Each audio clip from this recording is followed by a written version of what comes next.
नमस्कार and welcome you all to study IQ. मैं हूं प्रशांत धवन। नाउ रिसेंटली एक बहुत ही जरा शॉकिंग रिपोर्ट सामने आई है। चाइना फेक अकाउंट्स बनाकर इंडिया को तोड़ने की कोशिश कर रहा है। यहां पे आप देख पाओगे fake social media profiles targeting 6 backed by China. Meta आपको पता होगा मार्क जकरबर्ग की कंपनी है और मेटा के अंडर ही आती है बहुत सारी एप्स और वेबसाइट्स जैसे कि फेसबुक, इंस्टाग्राम। फेसबुक तो खैर लोग इतना यूज करते नहीं है, मगर इंस्टाग्राम आपको पता होगा बहुत ज्यादा एक्टिव है। और मेटा ने रिसेंटली जांच पड़ताल करी कि ये कौन से बहुत सारे फेक अकाउंट्स आ गए हैं सोशल मीडिया पर जो इंडिया को तोड़ने की बात करते हैं, जो खालिस्तान की बात करते हैं, जो कॉन्स्टेंटली पंजाब में अराजकता फैलाने की बात करते हैं। इस पर इन्होंने एक डीप रिसर्च करी और ये रिपोर्ट पब्लिश करी। ये रिपोर्ट ऑनलाइन अवेलेबल है। आप इसके बारे में गूगल करेंगे तो आपको आर्टिकल्स मिल जाएंगे। जो एक्चुअल रिपोर्ट है बाय मेटा ये भी आपको मिल जाएगी। और जो रिजल्ट निकल के आए हैं इस रिपोर्ट के, दे आर एब्सोल्युटली शॉकिंग। यहां पर आप देख पाओगे, मैं अगेन डायरेक्ट मेटा की जो रिपोर्ट है वहीं से पढ़ के आपको बता रहा हूं। ये लोग कह रहे हैं कि इन्होंने फेसबुक के 37 अकाउंट्स, 13 पेजेस, 5 ग्रुप्स डिलीट किए और 9 अकाउंट जो है जो इंस्टाग्राम से जुड़े हुए थे उनको डिलीट किया है, क्योंकि ये सब फेक अकाउंट्स थे। यहां पे आगे आप देख पाओगे लिखा है, this network originated in China and targeted global Sikh community including in Australia, Canada, India, New Zealand, Pakistan, UK and Nigeria. हम काफी बार इंडिया में ये सोचते हैं कि अचानक से खालिस्तान का इशू ये इतना उबाल क्यों पकड़ रहा है, क्योंकि पंजाब में वैसे आप अगर देखो तो सिचुएशन काफी हद तक नॉर्मल है। इंडिया में आप अगर सिख पॉपुलेशन देखोगे तो they are very patriotic, they are very hard working, they love India. तो ये सोशल मीडिया पे ये बातें कहां से उड़ती है, ये ट्रेंड्स कहां से आते हैं? तो इसके बारे में मेटा ने ये बताया है कि चाइना में बहुत सारे अकाउंट्स थे, ऑब्वियसली फेक अकाउंट्स थे। ये लोग एक फेक प्रोफाइल बनाते थे।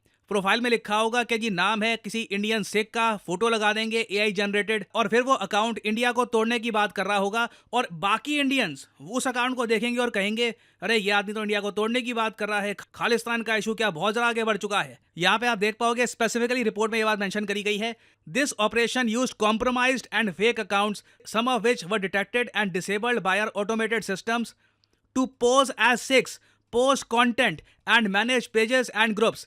They appear to have created a fictitious activist movement called Operation K, which called for pro-Sikh protests. और आप सोच कर देखो, ये पेजेस फेक न्यूज भी फैलाते थे हिंदी इंग्लिश में। यहाँ पे आप देख पाओगे, in addition to post about floods in Punjab region, the Sikh community worldwide, the Khalistan independence movement, the assassination of Hardeep Singh Nijjar, a pro-Khalistan activist in Canada, and criticism of the Indian government. ये सारी चीजें Meta को remove करनी पड़ी क्योंकि ये साफ साफ देख रहे थे मैनिपुलेशन हो रही है।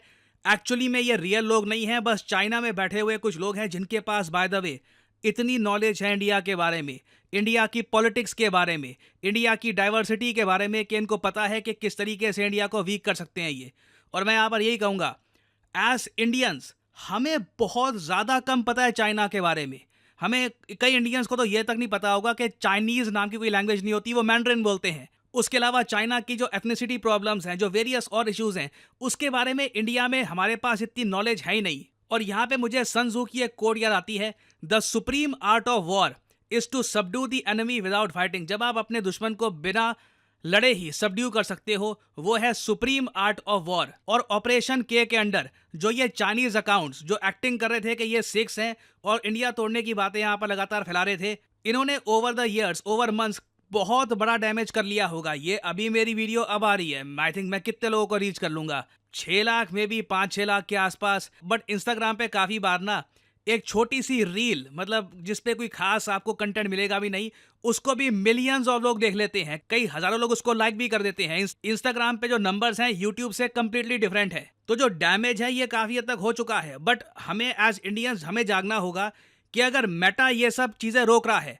तो हमें भी अपने इंडिया में देखना होगा कि क्या हमारे सोशल मीडिया पे ऐसी प्रोफाइल्स हैं जो एक्चुअली में रियल है ही नहीं, वो बस इंडिया को बांटने की, इंडिया को तोड़ने की बात कर रहे हैं। They are actually from outside. और मैं यहाँ पर वैसे तारीफ करना चाहूंगा मार्क जकरबर्ग की और मेटा की कि एटलीस्ट ये लोग इस टाइप के जो थाउजेंड्स ऑफ चाइनीज अकाउंट्स हैं इनको रोकते तो हैं। x.com या ट्विटर आप कह लीजिए, वहां पे तो ये भी नहीं होता। वहां पे लिटरली आप कह लीजिए चाइना के जो स्टेट ओन्ड जो लोग हैं वो खुल के जो उनको ट्रेंड चलाना होता है चला देते हैं, जो फोटो शेयर करनी होती है वो कर लेते हैं। x.com पे चाइनीज जो ये सरकारी ट्रोल्स हैं उनके अगेंस्ट कोई भी एक्शन नहीं होता।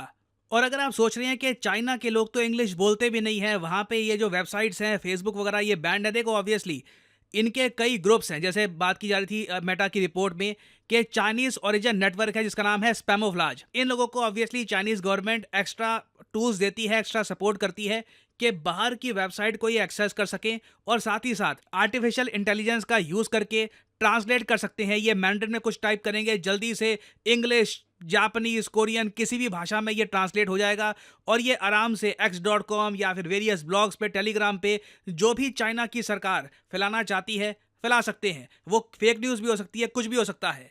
और अगर यहाँ पे आप सोच रहे हैं कि क्या ये सिर्फ हमारे साथ ही हो रहा है क्या, तो नहीं, यूएसए के साथ भी ऐसा हो रहा है।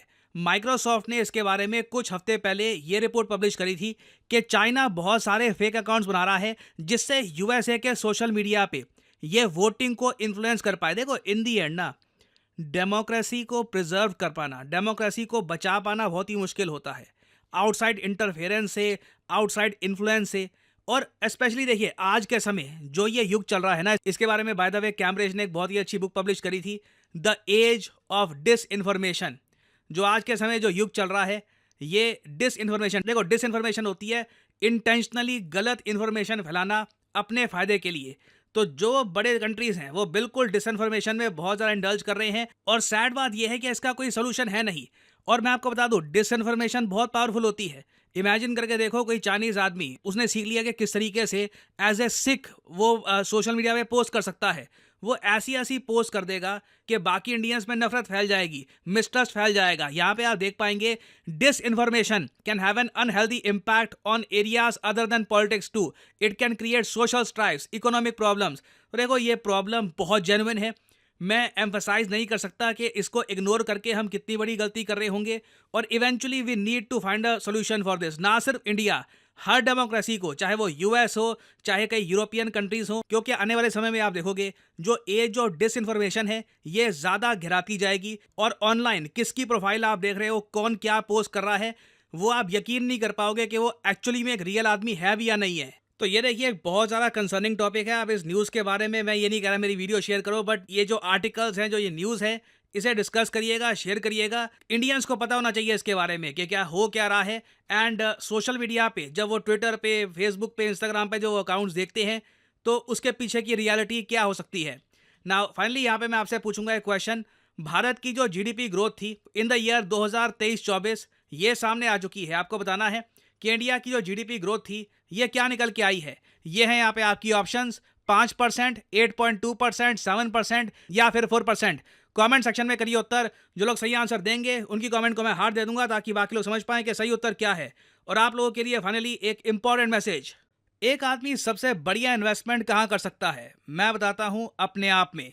और आपके पास मौका है खुद में इन्वेस्टमेंट करने का, क्योंकि आज आखिरी दिन है स्टडी IQ की मेगा सेल का। कमेंट सेक्शन में जाइए और यहाँ पे आपको मिलेगा ये link, UPSC long term P2I foundation batch. इस लिंक पर क्लिक करके आप स्टडी IQ का P2I कोर्स कर सकते हैं परचेज। अगर आप एक कॉलेज स्टूडेंट हैं, आपके पास टाइम है अभी यूपीएससी एग्जाम की तैयारी करने का, 1-2 साल रुक के एक प्रॉपर अटेम्प्ट देना है आपको तैयारी के साथ, तो ये कोर्स आपके लिए बना है। इस कोर्स में आपको मिलेगी live UPSC classes, 1-to-1 mentorship, UPSC का प्रीलिम्स, मेंस और इंटरव्यू, तीनों पार्ट एक्सटेंसिवली कवर किए जाएंगे। और आपका जैसे ही प्रीलिम्स क्लियर होता है तो मेंस एग्जाम की तैयारी के लिए स्टडी IQ आपको ऑप्शन देगा कि आइए दिल्ली में और तैयारी करिए विद स्टडी IQ। सारा खर्चा आपके रहने का, आपके खाने का स्टडी IQ उठाएगा। और ये कोर्स आप डिस्काउंट में परचेज कर सकते हैं by using the code PD10। बाकी वेरियस और कोड्स भी वैसे आपको यहाँ पर दिख जाएंगे। इन कोड्स को आप अगर यूज करते हैं, फॉर एग्जाम्पल MDS और ओनली टुडे, तो आपको मैक्सिमम डिस्काउंट नहीं मिलेगा। The code PD10 will give you the maximum discount possible. तो आज आखिरी दिन है सेल का, रात 12 बजे सेल हो जाएगी खत्म। Make the best of it, invest in your self, use code PD10 and save money. और इसी नोट के साथ ये है वीडियो का अंत। Thank you for listening and as I always say, may the gods watch over you.